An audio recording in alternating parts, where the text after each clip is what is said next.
Hey, Morgan, great to see you. Wow, what a lot to break down in your world. I Yeah, hope you're doing well. Um, great. so, can I start? I know I want to get into obviously what's going on in Israel. That's not just there, but then like our politics regarding it. But I want to start with Ukraine. Uh, There's this existential threat that we face, right? And I kind of want to just get your take. The way that it plays out in the U.S. media and from the left is that if we don't send them a big check again or a bunch of ammunition, it's all over. What is the ground truth of what's really happening? Well, thank you for asking. I think that and I'm so glad we have time to discuss this on your podcast because I rarely get to talk about the nuances of all of this on television. And I think the history of what actually happened the past few years are really important. That leads into the discussion that is happening on the supplemental and as you said, what aid should be sent to Ukraine. So, first of all, it's important to remember that the first president to send lethal aid to the Ukrainians was Trump. It wasn't Obama. In fact, Russia invaded under Bush, under Obama, and under Biden, not under Trump. So we were taking a number of measures, including heavily sanctioning the Nord Stream 2 pipeline. Trump, as you know, you were with him, had been warning about that for years, had been warning the Russians in Europe that it was not smart for them to be dependent on Russian oil and gas, dependent on them for their energy needs, if they also thought that that the Russians were an existential threat to the continent. The truth is that the Europeans thought that the ground wars that happened, in World War I and World War II, sort of territorial conquest type ground wars, they thought that that was all behind them, that that was never going to happen. And that's why they made themselves so energy dependent on Russia. They just thought they didn't believe Putin for what he said. They didn't believe he was going to do it, which kind of boggles my mind considering that Putin did invade in the Bush and Obama administrations. How they could not believe that he was ever going to do it is beyond me. In the Trump administration, Mike Pompeo, my boss, President Trump, your my boss, really, we had this theory of let's believe people, let's believe these dictators and despots. When they say they're going to do something, let's believe them. Too often in elite circles in America and in Europe, people are confounded because they think, well, why would Putin or Xi Jinping do X? Because then they won't be accepted at our cocktail parties. And that's like the spoiler alert. They don't actually care about being accepted at European cocktail parties. So essentially, we said Pompeo, Trump said, you know what? We believe Putin for what he says. We believe in the threat.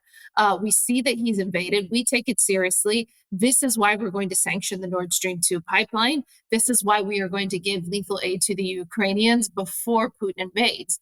And by the way, a number of other things we were doing. We were renegotiating a treaty called New START, which is a nuclear weapons treaty. The Russians desperately wanted us to go back into it. We said, hey, we're not just going back into it. First of all, the Chinese need to be into it. Secondly, you guys keep cheating on all these other treaties. So we want to have a real and serious conversation. We want to have a real negotiation. And that was led by Marshall Billingsley in the Trump administration. What did the Biden administration do? They completely undid everything that we did in the Trump administration that I think had built up deterrence and had caused Putin to not invade under our administration. So first of all, huge mistake. Jake Sullivan and the Biden team stopped the lethal aid that we had been sending in the Trump administration. They said to the Ukrainians, well, we're only going to send it to you if Russia invades. I mean, go figure. They also got really lax on the Nord Stream 2 pipeline. In fact, there was legislation in the Congress that it was in the Senate that Ted Cruz sponsored that had massive bipartisan support amongst Republicans and Democrats to put the sanctions back on Putin. Did you know one of the first times as president that Biden went down to the Senate to lobby for anything was to lobby Democratic senators so that they would not vote for these Nord Stream 2 sanctions. People forget that. A huge indictment on President Biden and his team. He personally got involved to make sure that Democrat senators did not support Nord Stream 2 sanctions. You also had so you have them saying, you know what, we're going to stop the lethal aid Trump was doing. We're going to send you lethal aid if Russia invades. They basically freed up the ability for Europe to be more dependent on Russian energy exports through the Nord Stream 2 pipeline. And then they went into New START, the treaty I just talked about. They just re-upped it, like copy and Right. paste. They didn't negotiate it. They got nothing for it. So it matters. Biden also said, like, oh, well, maybe if it's a minor invasion, minor incursion. Fundamentally, the Biden team never believed that Putin was going to actually invade. They thought that they could deter him through some of the intelligence that they brought into the public, which was smart. But when you don't believe despots and dictators, then you often end up surprised. So why is that important to frame the discussion of the supplemental? It's important to me, Sean, because I refuse to be blamed for the failures of the Biden administration. 2 years ago, we just passed the 2-year anniversary. Putin invaded Ukraine because he was given every signal from Biden and from our European friends and allies, especially Germany and France. He was given every signal that he could get away with invading, and he did. So I want to be spared the lectures about Russia and Ukraine from the people who are responsible for it. Number one. I did a radio interview this morning, and I said, this is like the arsonist getting mad that you didn't call the fire department quick enough. This guy started it. He started it, and then he's looking at us and saying, how come you Republicans aren't doing this? And that's what I get so upset about, is that he, through so many things, and I literally have like 5 questions that I came up with as you were talking, but let me start with the first one. This is from today's Washington Post. It says, in Ukraine, the situation is far more dire. Lawmakers and national security. This is, by the way, in the context of the supplemental that they're talking about this, the government funding running out. Commanders there, i.e. Ukraine, have already begun ordering fighters to ration munitions in the nation's fight against Russia's 2-year-old invasion. Without U.S. defense assistance, experts say Russia will probably be able to turn the tide of the war, which has been mired in a stalemate for months. Russian President Vladimir Putin forces already captured the former Ukrainian stronghold of Advika this month, a battle which lacked. Okay, here's my question right off the bat. Yeah. Why is it all us? Where are these other European countries? What are they doing? It is their supposed security that is at risk beyond, obviously, the sovereignty of Ukraine. The big existential threat is these other countries. Why is it all on us? What are they doing?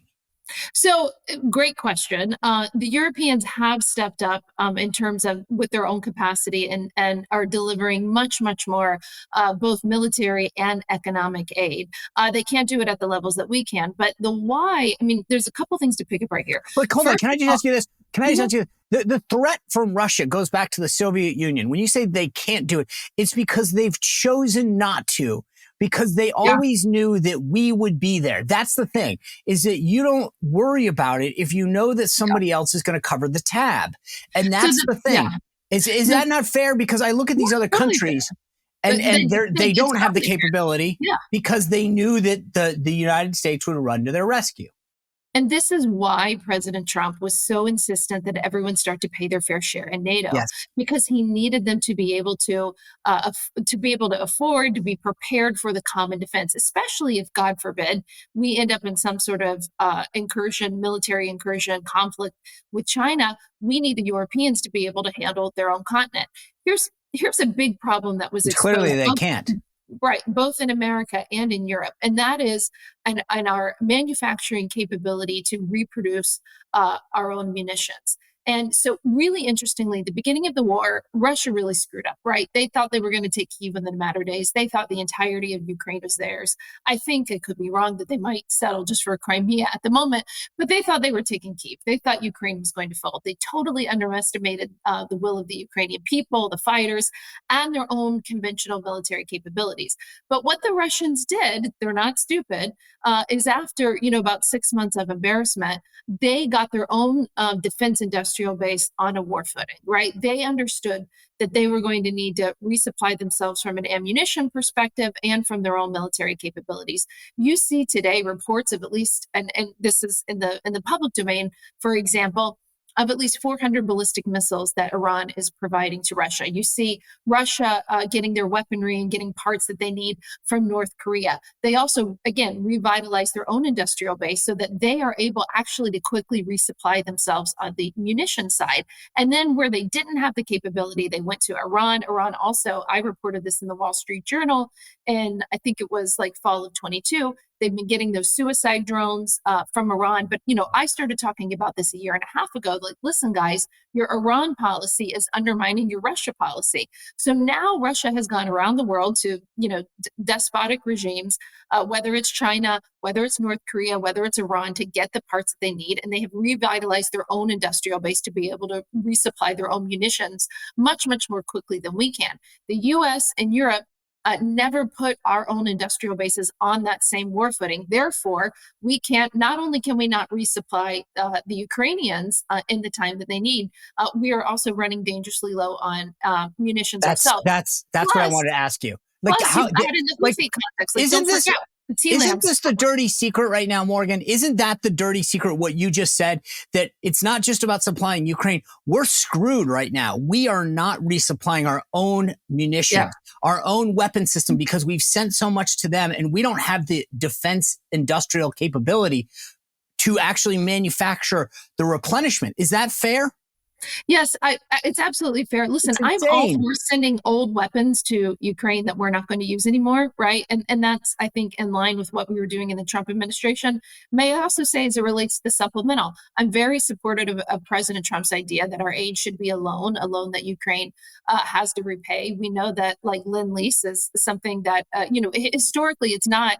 It's not out of the norm for us to loan allies and ask them to pay us back. We did it in Lend-Lease. We also did it in South Korea after that war. So I think President Trump's idea for Ukraine and others to have skin in the game makes a lot of sense. Absolutely. It does open up a bigger problem for us as it relates to preparing for a potential conflict with China, is that we actually, in America, Europe needs to do this as well, but let's stick to our country. In America, we need to be serious about revitalizing our defense industrial base so that we can resupply our own munitions, so we can, and Sean, you and I know this being Navy reservists, so that we can actually build the ships and the submarines that would be required in the event of great power warfare, which, listen, we hope that we can avoid, but we are woefully behind on our capacity, not only for our munitions, but building our ships and our subs as well.